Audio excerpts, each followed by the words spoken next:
Welcome to Cardboard Conjecture. We're a podcast about board games where we have opinions and conclusions formed on the basis of incomplete information. This episode of Cardboard Conjecture is brought to you by these great Saskatoon businesses: Amazing Stories Comics on 8th Street, Dragon's Den Games on 8th Street, and Breakout Escape Rooms on Faithful Avenue.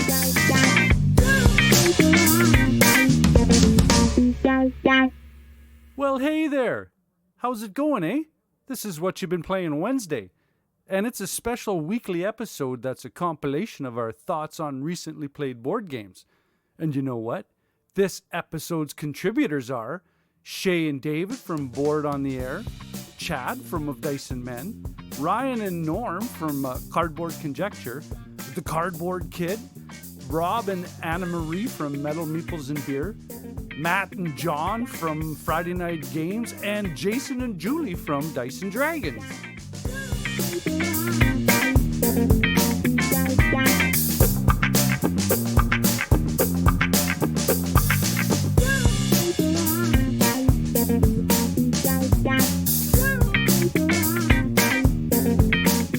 What up, gamers? I'm Jayson. I'm Julie. And we are Dice and Dragons. Julie, why don't you tell the listeners where they can find us? They can find us on YouTube at Dice and Dragons, on Instagram, Facebook, and Twitter. Yes, all at the same place. What we do: reviews, playthroughs, how to plays, some of that all combined into one video. Don't worry, it's time-stamped. We also have top 10 lists and possibly even some discussion topics coming this year. We'll see. We'll see what the viewers like. All right, so how was our week in gaming? Why don't you start? You usually start on our channel? Yeah. It was a disappointment and a letdown, I have to say, for a couple different reasons. So what did we play? I mean, people want to know what we played. So I want to get, one of the reasons it was a disappointment is this is the holiday week. And normally we get quite a bit of gaming in. Now this is our first year with a baby. And he takes up a lot of our time. It's also a pandemic year, so we didn't get much, we didn't get people to be able to come in, right? Yeah, so we had no support. It was just us and the baby, which was a lot of fun. But when you're trying to play your minis and you've got an extra hand, it can be challenging. So it limited the amount of gaming we were able to do, contrary to previous years. I'd also say the other disappointment was the games we played. Now, we have one review out there we can talk about a little bit more. Aliens. Yeah, so we played Aliens, Another Glorious Day in the Core. You can find the review on our channel.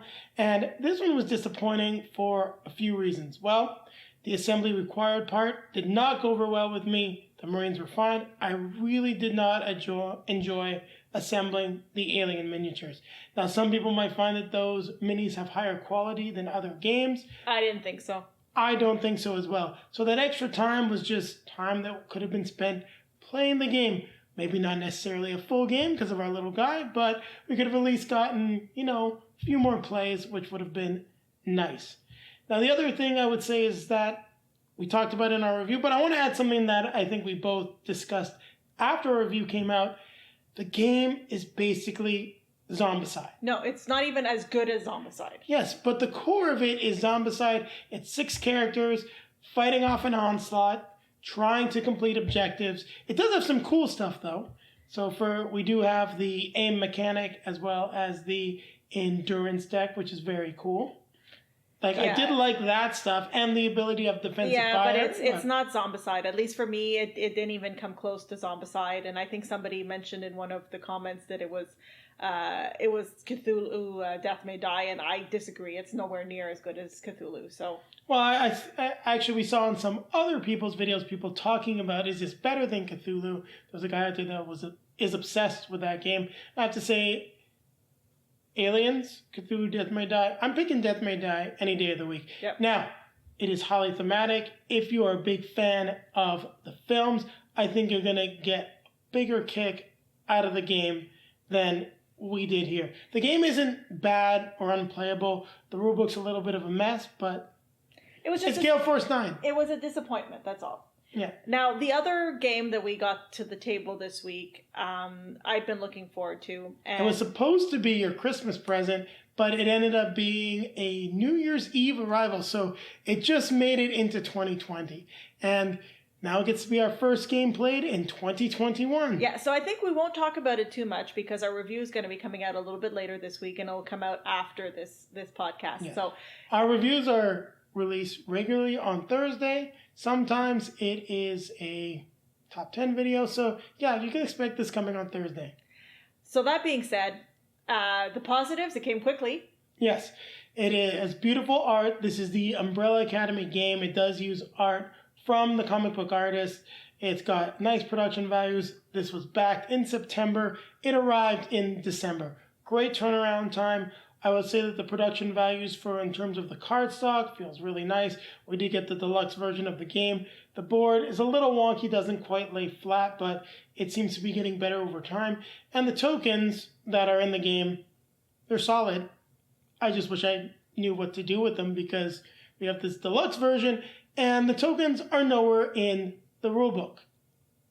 And yeah, I think that's all I really want to say about this game. We did get our brand new gaming table that arrived. Yes, that's right. And it did not make it to this table. Yes, and if you want a little bit of a preview as to what our review is going to be like, I'm very happy that the Umbrella Academy game was not the game to christen this table.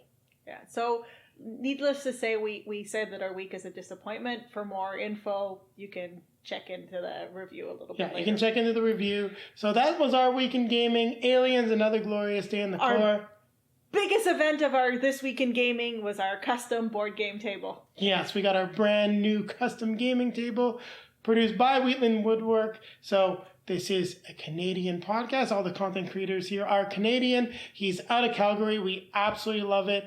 I mean, he burned our logo into the table. That was one of the things that we wanted. It still smells like amazing burnt wood. You thought I was weird for sniffing the table. He sniffed the tables. Ladies and gentlemen, he got down on his hands and knees and he sniffed the table. I was literally picking something up off the floor and I was like, what was that smell? Because it actually smells quite nice in this room right now. So that's our week in gaming. Yeah, I think that summarizes everything. Nowhere to go but up. Yes, nowhere to go but up. So that's the beginning of 2021 for us. I'm Jayson. I'm Julie. And we are Dice and Dragons. Don't forget that you can find us on YouTube, Facebook, Instagram, Twitter. We got all the social media feeds covered. And hopefully you'll enjoy the Umbrella Academy game review. Maybe more than the actual game. And until then, keep playing games. Keep playing games.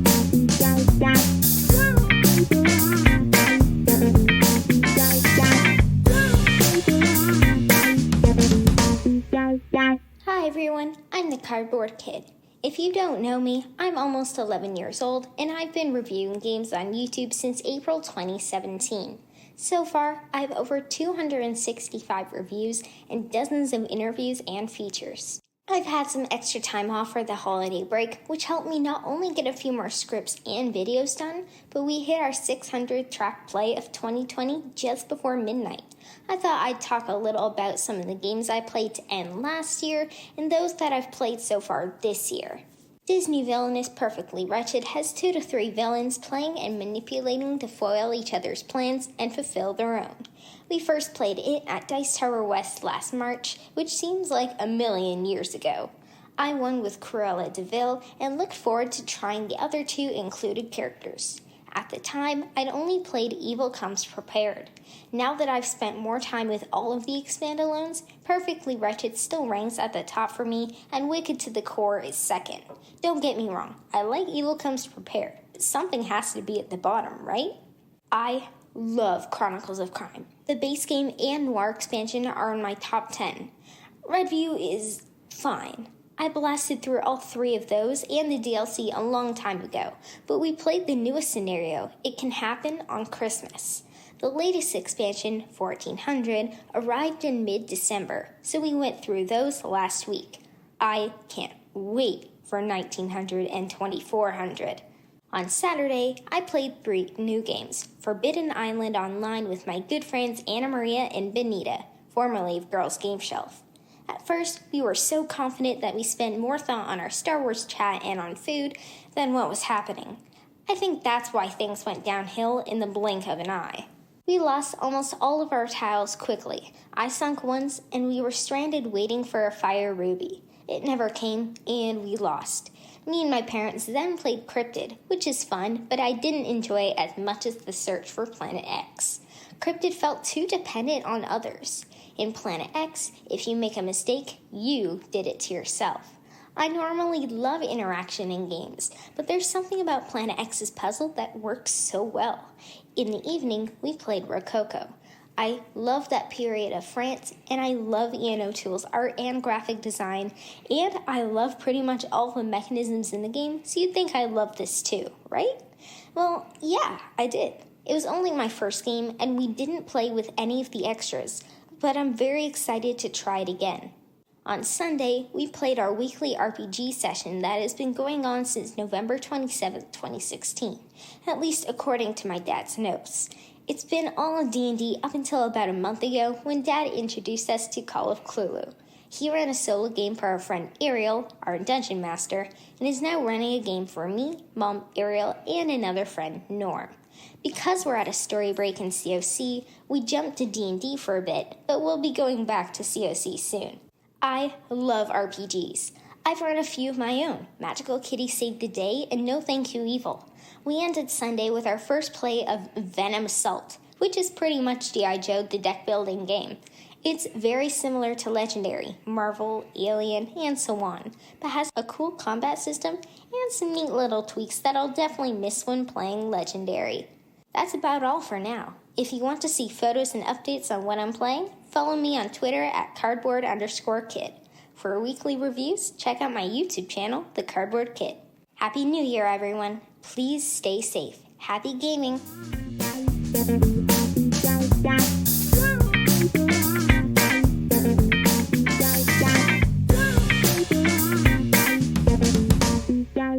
Hi, I'm David. And I'm Shea. And we are Board on the Air. We are a weekly radio show on CFCR in Saskatoon, and you can also find us on all of your favorite podcast sites under Board on the Air, BOARD.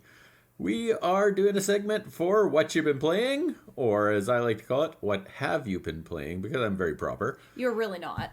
Well, we could be. We try. We try You to be try, proper. maybe. I try to be proper. Shea just tries to fit in. Yeah.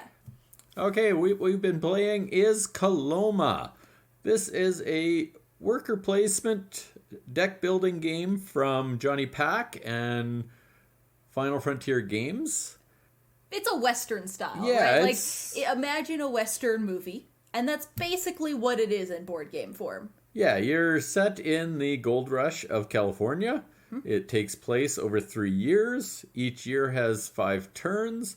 And on those turns, you're going to take one of 5 actions. You're either going to do your shovel action, which is get resources. You're going to build build a river or bridge. Yep. Or you're going to build a card, which is a building. Yep. You're going to travel on the map. Or you're going to put out tents that are going to give you bonus actions, or guys that are going to go to the shootout. Yes. Each year, the shootout gets tougher, there's more bad guys, and every time you take one of the bonus barrels, you get extra bad guys. Yeah. You actually missed one action. What action? There's the Barker action. There is the Barker action, which allows you to buy tents and buy horses. Yeah, so I don't know if you mentioned it. It is a rondelle motion, I'd say, yeah? Right? Yeah. Yeah. It's a spinning wheel. There's a spinning wheel, which is super cool because it's magnetic and you don't have to... It just works really, really well. Yeah. Like, whoever designed this should design it for every game that needs the spin. The magnet is the best kind. The reason I bring it up is because that's where your actions are, and the Barker will cover one of those actions. So really, every turn you can do 5 actions. One of them will get covered up. And then there's a secondary action as well on the inside that you may or may not get to use depending on where the majority of people are. Yeah, the boom action is decided on the amount of people that go to a space. The space that has the most people that went to it, their boom action gets canceled, and the other people get to do their boom action. This is a very cool game. Production value is great. It was Kickstarter. We just got the retail version, and even that is very solid. I'm missing some of the cool gold pieces and a couple more wooden pieces, but We can always upgrade those. yeah, those can be upgraded at any time. So production value is good. I think the mechanic of the hidden or simultaneous action selection where nobody knows where you're going and you're all reveal at the same time, I think that works super well. Mm-hmm. Yeah, because you have this little spinner thing in front of you, and table talk is actually allowed. So if you want, you could try and throw people off of where you're going. For sure. This is for 2 to 6 people, and I believe there's a solo mode as well.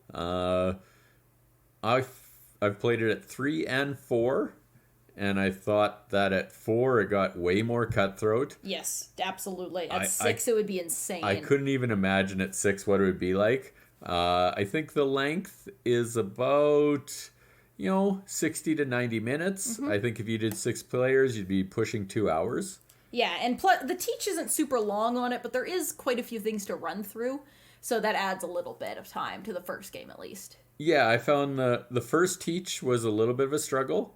The second teach, I thought, was a lot easier after we had all played it once. Yeah, and their helper sheets are very useful. They do provide one for each player, which is nice, and they do explain everything on it. Yeah, the cheat sheet is very good on this. As per, change, variability, replayability, every time we've played, I've tried a different strategy. I've been lucky enough to win 1 of 3 and lost by 1 point the third time. Second game, I don't want to speak of because I got rolled hard. Yeah, I haven't done well in this game yet, actually. I've played it twice, and both. The first game was okay. The second game I did pretty poorly at. I just don't think I figured out a strategy quite yet. Yeah, there's a lot of different things you can do in this game, and it's sort of, I would say it benefits you to do a little bit of everything. Yeah. But you do need a main focus for the most part. Because there's multiple ways, there's 3 or 4 different ways to score points. You have to do 2 of them fairly well, but you also have to dabble in the other ones, or else it can hurt you. Absolutely. In regards to stuff, didn't enjoy as much with the game.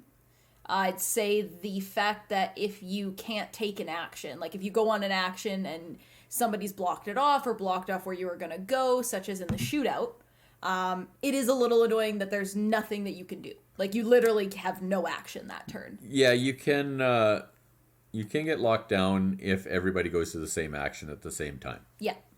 Other than that, I think it's pretty good. The rulebook's really good. The shootout is a neat feature because that's where you can kill guys and get more points. Yep. And coins and stuff like that. Yeah, there's lots of the bridges that are endgame scoring, so it gives you some variability as which ones that come out each time. And the rivers give you bonuses, which you have to play the rivers before you play the bridges, but they give you bonus points. There's some asymmetric powers with character cards and second sides of your player boards.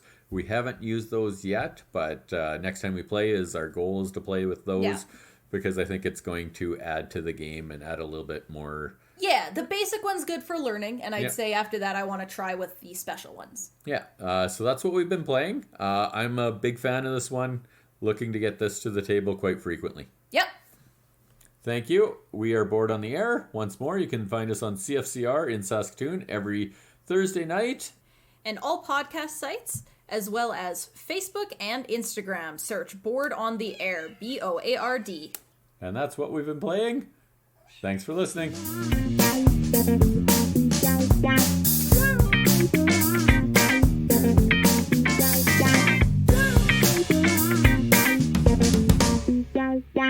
Hey everyone, Chad here from Of Dice and Men, a bi-weekly-ish podcast and newly created Twitch stream where we talk about board games, the people who play them, and the culture surrounding the hobby. This time around, I wanted to focus on 2 of the bigger games I've played this week, Gloomhaven Jaws of the Lion and Mega City Oceania. Gloomhaven Jaws of the Lion came out in the middle of 2020 from Cephalofair Games, I always mispronounce that, and is meant to answer the problem of I want to play Gloomhaven but don't have the time or energy for a 140-hour campaign. Jaws of the Lion approaches this primarily by providing a much more compact campaign centered around the town of Gloomhaven over 25 scenarios opposed to the original game's 100, and 4 specific characters versus Gloomhaven's 16. Outside of those 2 major changes, the experience is mostly the same. It's still a dungeon crawl based around the careful management of ability cards to achieve specific goals.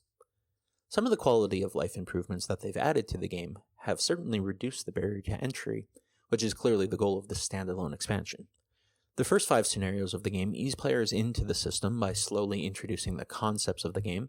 You initially start with a curated set of cards against a few low-key enemies, and eventually end up dealing with battle objectives and character leveling. In addition, they've completely removed the concept of map tiles from the game, which is easily one of the most annoying parts of scenario setup, instead taking a page from Plaid Hat's adventure book games and incorporating the map directly into the pages of the scenario book, with an extra supplemental book for those maps that might need a bit more extra space. Jaws of the Line still keeps all the things I love about Gloomhaven. Character leveling gets you your choice of ability cards to add to your repertoire. Each character has their own modifier deck that gets modified with perks earned through battle, and player initiative interweaves with monster AI cards to create a fun and tactical experience.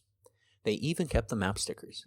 When it comes down to the meat and potatoes of the experience, Jaws of the Line is right on par with the original Gloomhaven, but with a twist. This isn't just a remixed version of the original. It has 4 new classes, previously unseen, as well as all new missions that can be played in a complete package or as an expansion to the main campaign. The one major thing that's been removed that I find myself missing is the character retirement goals, although they're missing for good reason. In the original, each player can pick one of the 6 starting classes, but with their choice comes their character's motivation, the thing that they're trying to achieve during their time in Gloomhaven. Whether it's exploring different regions or killing specific types of monsters, players are given an overarching goal to work towards in order to unlock the other 10 character classes, swapping to a new class just when you start to max out and possibly get sick of the character you started with. Jaws of the Line doesn't have retirement goals or extra characters, but given the smaller campaign size, I'm not entirely sure that they could fit it in even if they wanted to. Character retirement is a pretty big part of my group's Gloomhaven campaign, often the main factor that decides where the next scenario we play is when we meet on our semi-regular basis. But with 25 scenarios available, I doubt there's going to be a lot of side questing or options for branching narrative, so needing a push in a certain direction is likely less of a concern. Another lesser concern of mine is that they didn't seem to do anything to improve the monster stat AI cards, although to be honest I'm not sure what they could do. The system you use to determine monster initiative and to keep track of their health and status works perfectly fine, except for the fact that it takes up about half of your play area and is a little fiddly. But it's still miles ahead of most other AI systems I've seen in dungeon crawls. I imagine Cephalofair Games has some sort of design goal in mind to keep Gloomhaven non-digital, but luckily there's quite a few well-done applications that allow you to take all those monster aspects online. My group's favorite is the Gloomhaven Helper app, which allows you to enter and track your own initiative, health, status, elements, and more across multiple devices, and to my pleasure, they've already got the Jaws of the Line scenarios available in the app. Despite my first play on the stream going terribly wrong when I played at a higher difficulty than I should have, I'm looking forward to playing through Gloomhaven Jaws of the Line as a side fix of Gloomhaven goodness while my main group continues with the main campaign, and of course while waiting for Frosthaven to arrive. The second new game I got to the table this week was Mega City Oceania, which has been on my wishlist for quite some time, since I first saw it demoed back at Gen Con back in 2019, which feels like so long ago. Mega City dubs itself as a strategic dexterity game where players act as competing architects to build the world's first floating megacity of the future. A number of public building contracts are made available at the beginning of the game, and players take turns claiming contracts, gathering materials, gaining platforms, and ultimately delivering superstructures that meet the contract requirements. Unfortunately, I didn't enjoy Mega City as much as I had hoped. I found the game to be mostly a multiplayer solitaire experience, the only player interaction coming from drafting contracts and platforms before other players get a chance to. And in the latter case, the platforms are so abundant you can't really prevent others from getting what they want anyway. The game has you building your structures between your turns in an effort to offset the potential problem of everyone at the table sitting and staring at you while you attempt to assemble 7 oddly shaped pieces into the required structure. But the turns themselves are so quick, most of them are just actions drafting from a limited set of options, that you inevitably end up in a state where everyone is just staring at their own hexes, fiddling with their plastic components. The contracts themselves specify a few interesting requirements, such as having a courtyard or atrium as part of your structure, as well as a set amount of materials and a minimum height, forcing your hand to make those taller, teetering structures. And the platforms have placement requirements of their own, making the build slightly more challenging than a simple see how high you can stack contest. Once you're satisfied with your construction and want to score your building, the only action you can do on your turn is deliver, which requires you to slide the platform hosting your completed building to the central city, and that can be the frustrating part. If during your delivery of your building any component of your building falls, you have to take it back with you and you lose your turn. That lost turn compounds the frustration that your beautifully designed structure just collapsed after you spent a few minutes of intense concentration constructing it, and it feels like such a negative experience when it comes to playing the game. Mega City is going in my trade pile, and it will join its brother, The Troubled Life of Billy Kerr, which is another Hub Games production, which is unfortunate. Both of those games approach narrative stories that really intrigued me, and I really wanted to like them, but when it came down to it, the gameplay just didn't deliver personally. That said, I'm glad to get 2 more games off my pile of opportunity, and just in time for the January Canadian math trade to start up. Definitely check that out if you've got a few games kicking around you'd like to trade out of your collection. Trust me, it's easier than it looks. If you need any math trade tips or you want to see what we've been up to, you can find us on Twitter at of_dice_and_men. Thank you, Ryan, for that. And from there, you should be able to find our podcast and Twitch stream as well. Our podcast is bi-weekly-ish, and we've got 3 years of backlog you can catch up on. And we stream on Twitch Monday, Wednesday, Friday at noon, and Tuesday, Thursday, Sunday at 9 p.m. CST. See you there, and have a happy new year.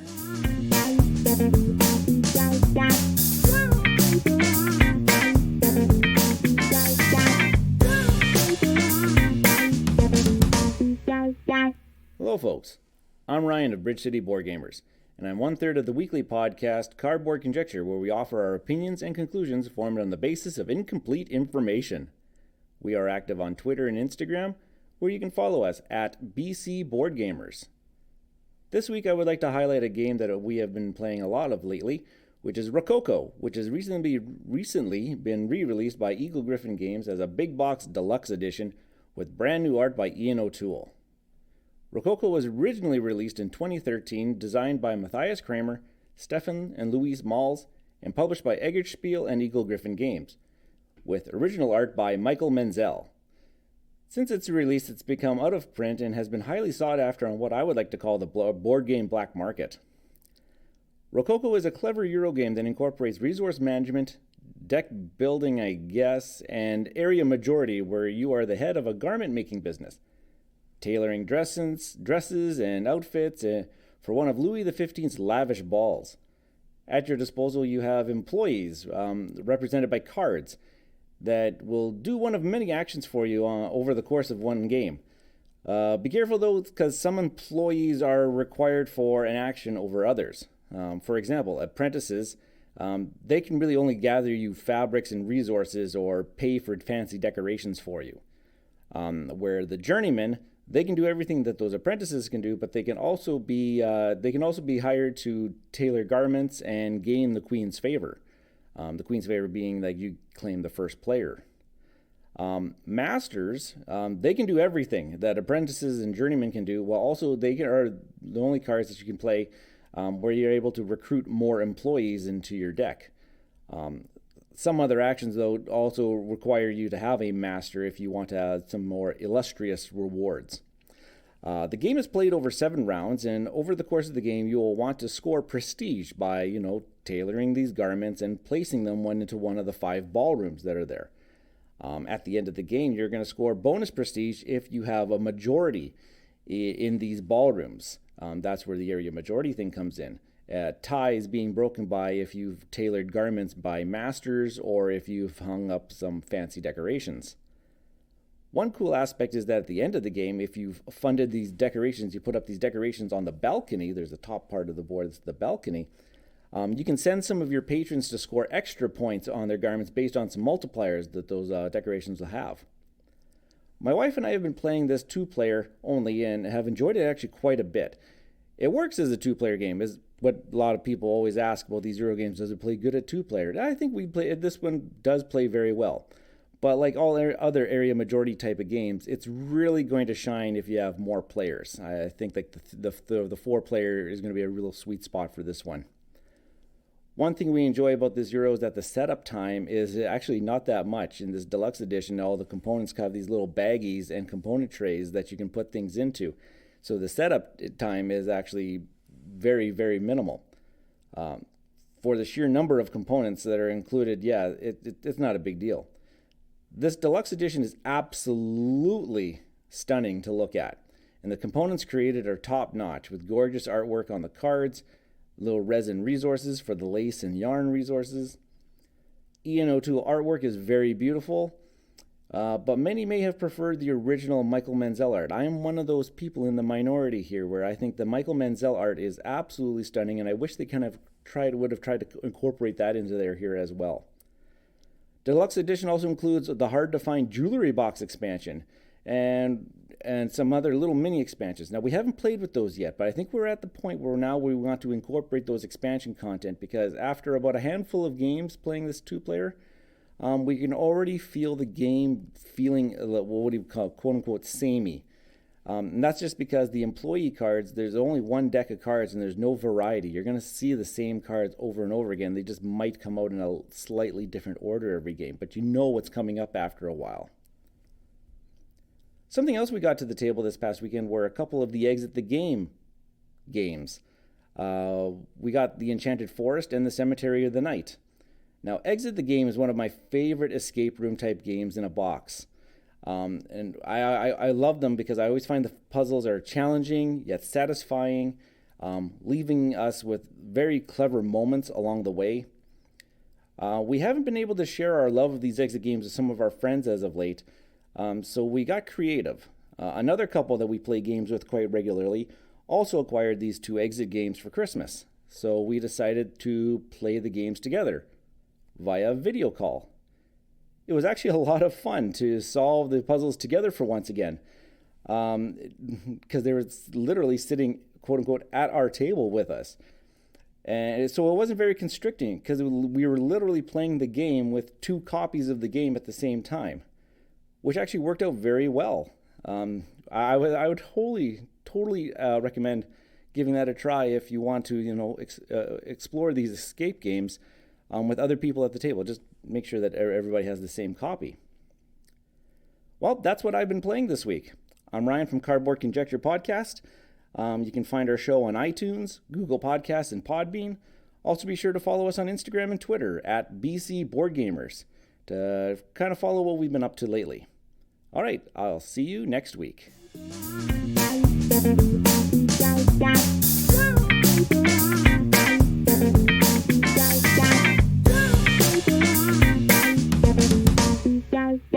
Hi, I'm Matt. And I'm John. And we're Friday Night Games.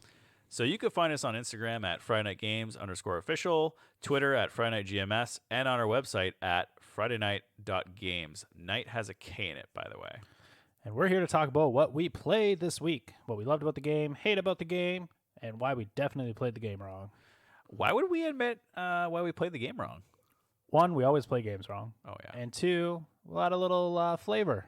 What's going on here? A little spice. Spice it up. A little spice. Hey, did you see what I did there? Yeah. It's themed. Speaking of spice, this next game is my favorite game of 2020.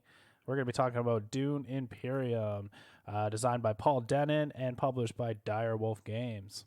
Nice. So this game is based off a new movie that we think will be coming out this year. We're not completely sure.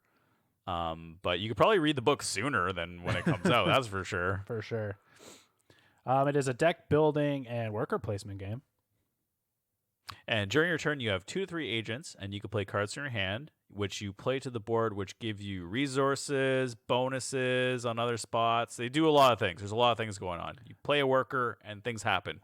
And as you build your deck, your worker placement gives you extra abilities. And as you progress through specific parts of the board, you gain points at milestones, and these points are basically what you're trying to strive for to win the game. First person to hit 10 ends that game. And most points win. Right. Yeah. So, Matt, what'd you love about the game? Man, okay, well, there's a lot to say. First of all, it's a very complex game, so it's hard to just kind of describe it in that 1 minute that we just did, but we did. But okay, I love deck builders, and I kind of enjoy worker placements, But I really like deck building more, and this game really feels like a 70% deck builder to a 30% worker placement. And the worker placement is all about getting that deck built. It's clever, it's fast once you understand how to play. Our first time playing was an hour and a half. When we did the stream, it was an hour and a half, but we're also explaining on it, which is pretty cool. There's a lot going on, so there's like a million sections to the board. Not a million. There's 1, 2, 3, 4, 5, 6, 7, 8 or 9 sections. And those are what you play to do different things. And they kind of all, help each other get better. I love how the different factions, there's 4 factions, which correspond to cards you can buy. They improve your deck. Hint, hint, that's a strategy. You want to go after a certain faction to improve your deck to kind of go up one of those factions to get even more powerful. Maybe 2 factions. But, man, it's such a cool little theme going on there that I love. I can see why this game is on the top of a lot of people's lists, including Dice Tower. And I'm sad that we played it after we recorded our top games of 2020. True. Because it would probably have made that list.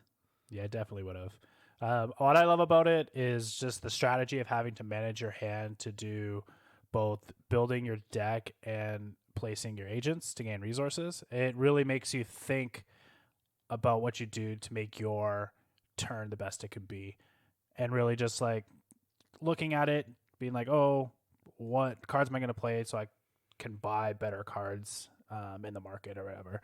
And it was just fun to beat you tonight too.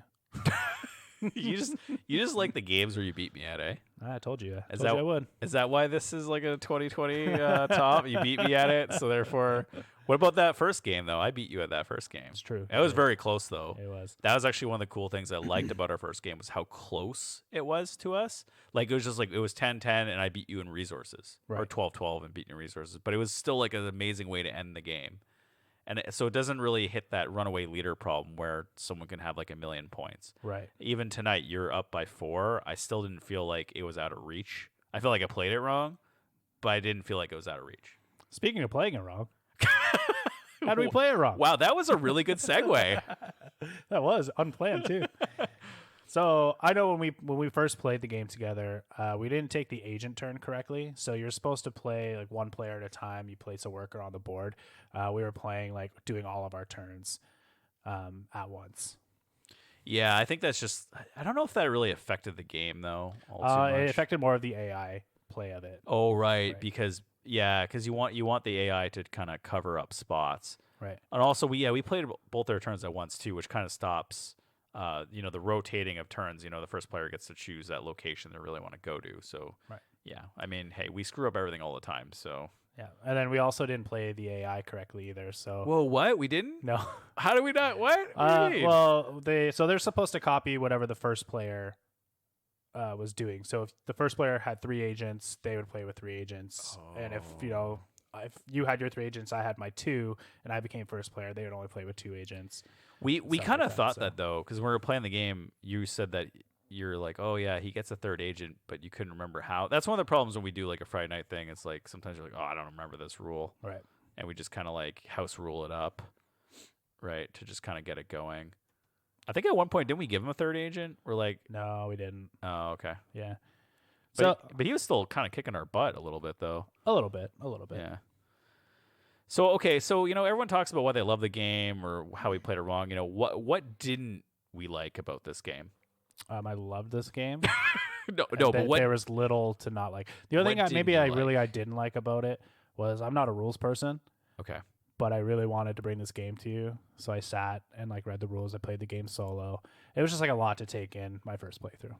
Yeah, I guess pro tip for that, you just play a bunch of solo games and eventually you start questioning what you're doing. Right. Because obviously you're like, this doesn't make any sense. And then that kind of makes you better.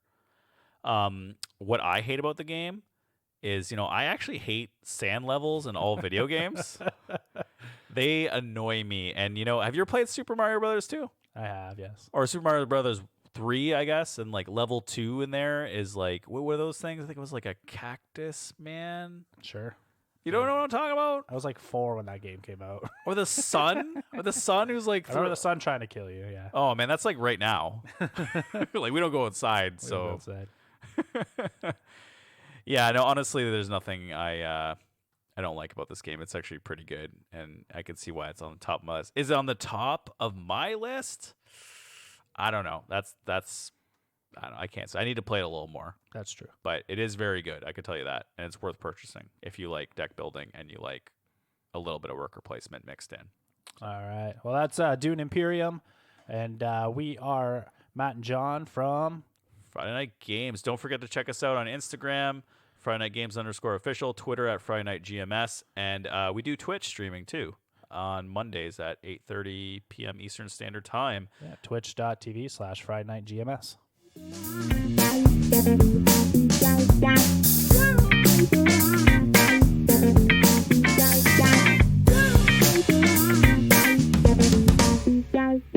Hello, everybody. This is Rob from Metal Meeples and Beer. I'm joined today with my wife, Anna Marie. Hello, everyone. She's just as crazy of a board gamer as I am, and we're happy to be recording this little snippet for you for the Whatcha Been Playing Wednesdays podcast. So we're going to be talking about a couple games we've been playing lately, and I'm going to kick it off here with the first one that we've been playing a lot has been from Simon Games, a Kickstarter that came out in 2020, Marvel United. It is designed by Eric Lang and Andrea Chiaravesio, I believe her name is, and it's from Simon and Spin Masters, 1 to 4 player game.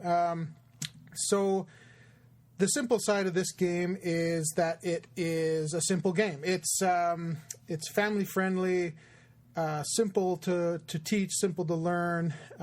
It's a very thematic game in that you are a couple different Marvel heroes fighting a bad guy. So, Anna Marie, what else can you say about this game?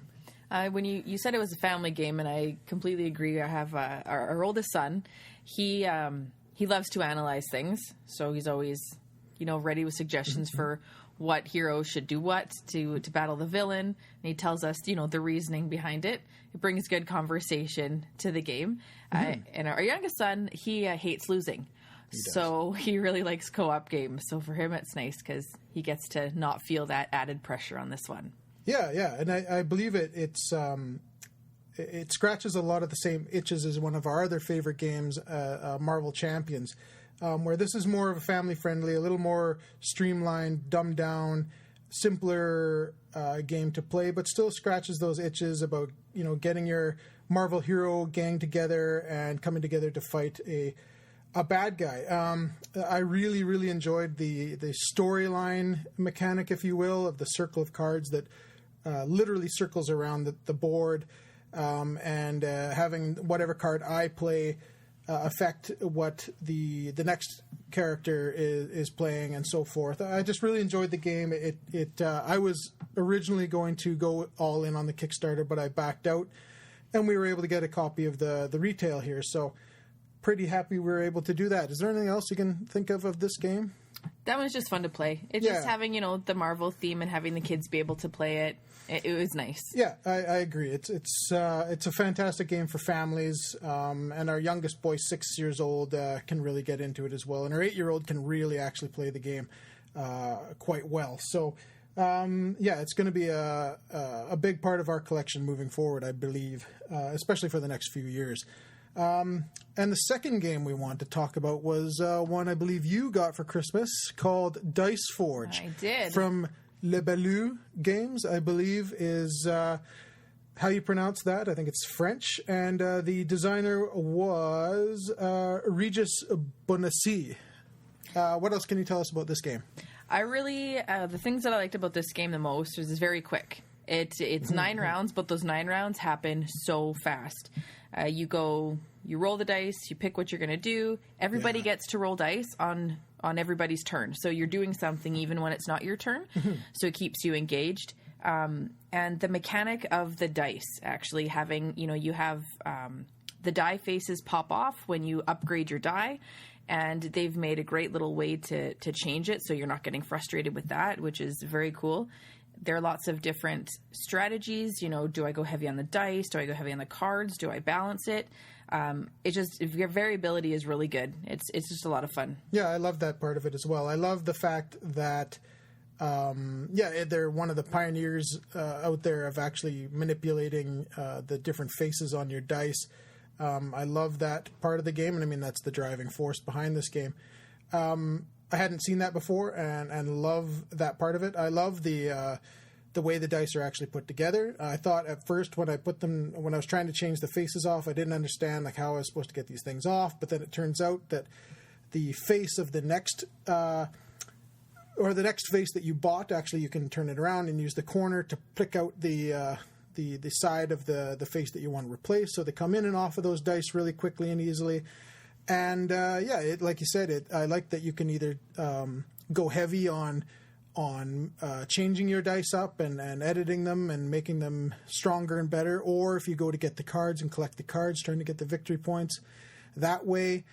I didn't know much about this game going into it, and it was relatively quick too, right? It was about 45 minutes or so, or half an hour, depending. Yeah, I'd say after a couple of games, it was like half an hour. Yeah. It was really quick. And it was one that you could just play out and do 2 or 3 sessions in an evening after dinner or something like that, and have a good time with it. And yeah, it was good for our kids as well. I believe both boys were definitely into it. The little guy was needed a bit of help, but Logan, our oldest, was 8 years old, and he can really get behind this game, and he knows when to edit his dice and when not to, and things like that. So yeah, I think this is another solid family game, and I'm really happy with it. I'm looking forward to getting that expansion, because a lot of people on Twitter were telling me that the expansion really improves the game, so we're going to get a hold of that as well. But yeah, this is a really quick little snippet here. We had between 5 and 7 minutes, and I see we're just over 6 minutes here already. The time has flown by. But again, we're thrilled to be part of this podcast moving forward, the Whatcha Been Playing Wednesdays podcast. And yeah, we'll just sign off here, and you can get to the next people here. So this has been Rob and Anna Marie from Metal Meeples and Beer. You can get us at Twitter at Metal Meeple Beer, and on YouTube for our reviews and unboxings and how-to videos and things like that. So that's it. Thanks again, guys. Cheers. Bye-bye. See ya.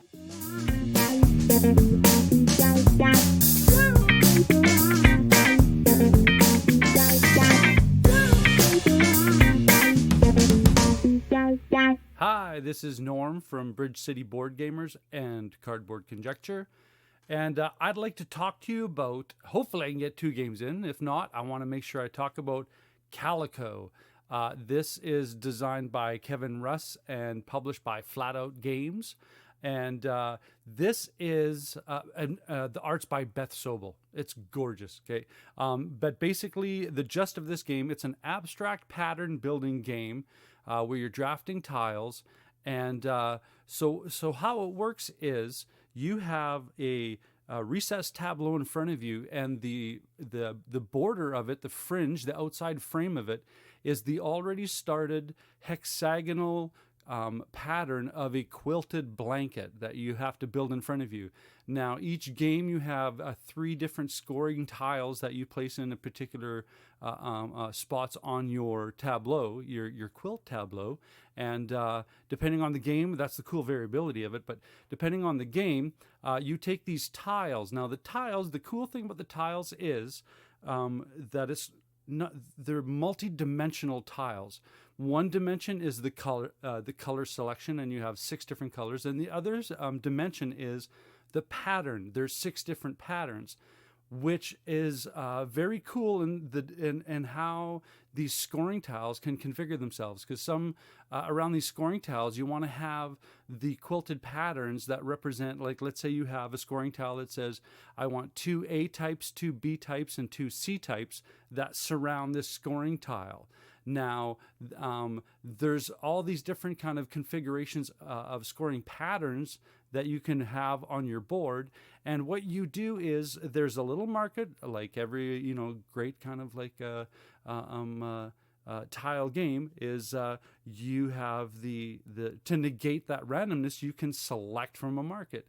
Now that is the great part and the painful part, because as the market gets refreshed, and from my know in a solo game, I think, which represents if there's multiplayers that are coming at this market, that moves quick. So if there's a tile that you need that you can't get, depending on the strategy that you're going, this market can cycle fast. Now, another idea in this game too is the button system. If you can connect a certain amount of colors, group them together, you can sew on a bonus button. Okay. And now the bonus button, as we go, I haven't even talked about points yet, but as the bonus button goes, that contributes to your point value. Now, here's the cool part about the game, and the variability is insane on this game, is that you have 3 different cats, because the ultimate objective is you want to build such a gorgeous quilt that the cats want to come and have a nap on it and make little kitty biscuits and then do a little cinnamon bun and curl up and have a snooze, right? So each cat represents two ways that you can attract these cats or generate the pattern. So there's 3 levels, obviously, easy, medium, and a difficult pattern to achieve.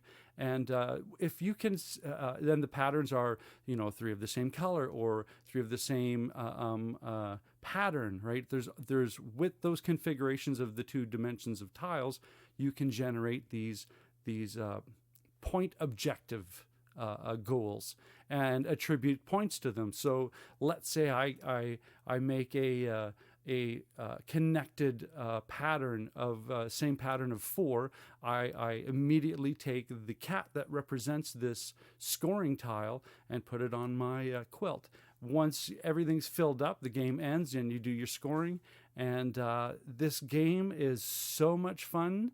It reminds me of the same, simply like a simple system with a complex a way to approach the game.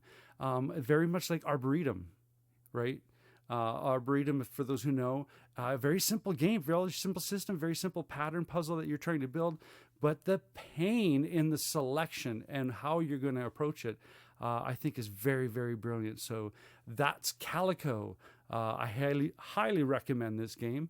Flat Out Games, designed, like I said, by Kevin Russ and art by Beth Sobel.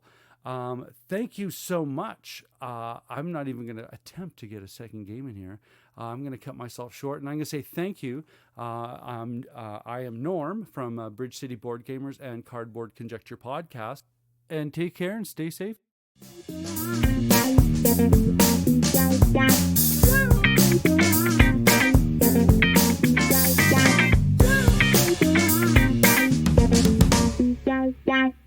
Well, there you go. We made it to the end of the episode. A very special weekly episode. Whatcha Been Playing Wednesdays? And keep your stick on the ice and take care out there, eh?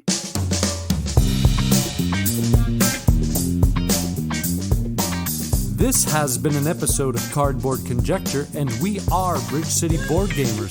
And you can find us on Facebook at Bridge City Board Gamers Saskatoon. You can find us on YouTube, Bridge City Board Gamers. We are also on Twitter at BC Board Gamers. And of course, Board Game Geek Guild number 3039.